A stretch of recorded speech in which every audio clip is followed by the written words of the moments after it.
Bonjour, nous revoilà sur Metz pour vous présenter un autre reportage sur le site de la Porte des Allemands, qui fut autrefois parmi tant d'autres portes sur les remparts médiévaux avec des tours de guet qui sont malheureusement à moitié détruites.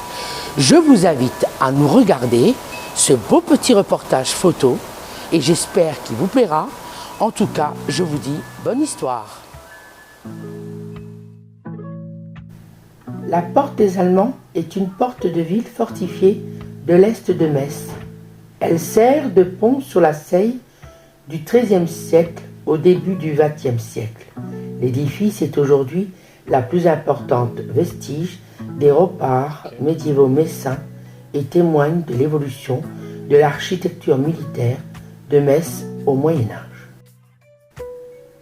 Mentionné dès 1267, l'édifice était l'une des 7 principales portes de la cité qui en comptait 12 autrefois, moins importantes à l'époque médiévale.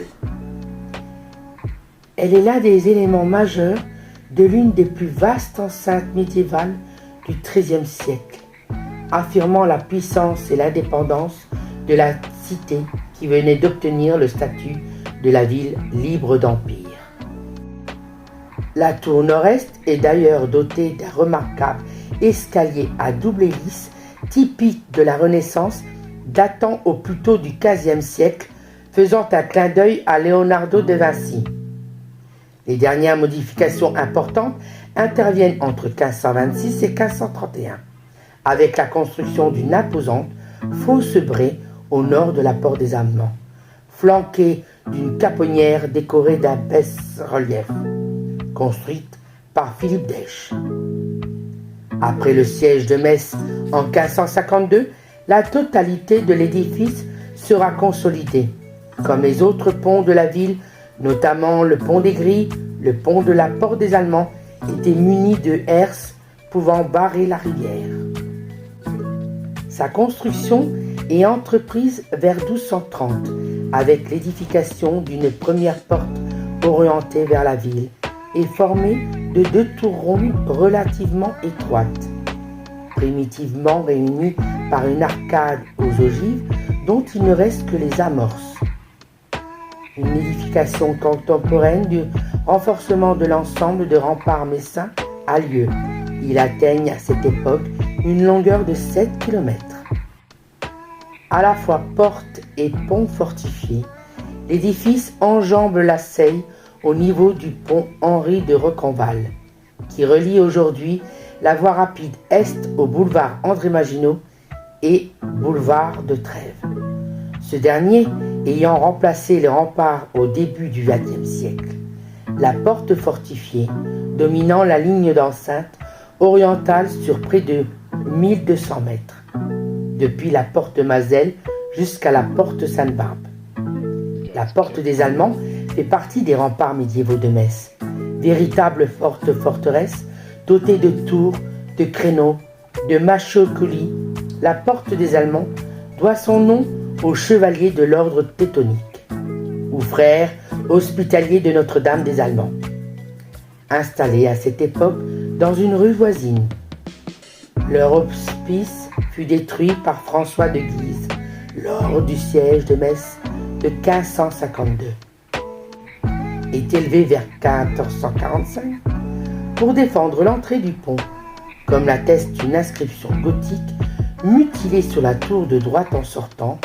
Henri de Busdorf et de Roncesvalles fut de cet ouvrage maître principal de 1445.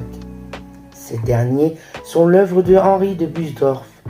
Elle est précédée des traces d'un écu timbré de signes d'appareil de l'architecte. En 1674, Vauban ajoute du côté de la campagne une porte plus petite qui n'existe plus de nos jours. La partie supérieure des tours est restaurée d'une première fois entre 1858 et 1860. Plus tard, en 1891, les parties supérieures seront rehaussées par les architectes allemands. Une nouvelle restauration est en effet entreprise en 1892.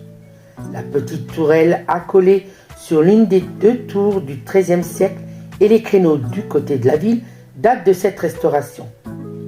L'architecte allemand Paul Tornow, également responsable des transformations de l'ensemble cathédral durant l'annexion en 1871-1918, restaure la porte des Allemands. Le décor néogothique des créneaux, notamment de cette époque, l'ancien pont attenant à l'édifice, fut détruit lors de la bataille de Metz en 1944 et construit un peu plus loin à sa place actuelle. Afin de contrôler l'accès au pont qui enjambe la Seine et qui relie la ville à la campagne, un châtelet composé de 2 nouvelles tours plus imposantes, dotées de nombreux éléments d'architecture militaire. Les tours de la porte des Allemands dominent la Seine d'une hauteur de 28 mètres. L'épaisseur des murs, qui atteint 3,50 m, est alors adaptée à la puissance de l'artillerie naissante. Le pont est lui-même fortifié entre 1480 et 1550. Des bretèches, des échauguettes sont ajoutées au dispositif. Les 2 corps de bâtiments aux voûtes larges cintrées datent de cette époque. Une inscription sur la voûte indique qu'elle est due au Sir Philippe d'Aix, maître et gouverneur de l'ouvrage, en 1529. Philippe d'Aix, ou d'Aix, seigneur de Neufchâtel devant Metz, fut maître échevin de la ville en 1501 à 1527. Les sculptures figurées ousomorphes sur la face externe du rempart et sur la tour extérieure datent de cette époque. J'espère que ces reportages vidéos et photos vous ont plu et qui vous donneront envie de venir sur Metz. Il y a derrière moi la devise de Metz qui a été écrite au Moyen-Âge: si nous avons paix dedans, nous avons paix dehors. Et je vais vous laisser sur cette fin d'histoire en vous donnant rendez-vous pour une autre. À bientôt. Got the kick.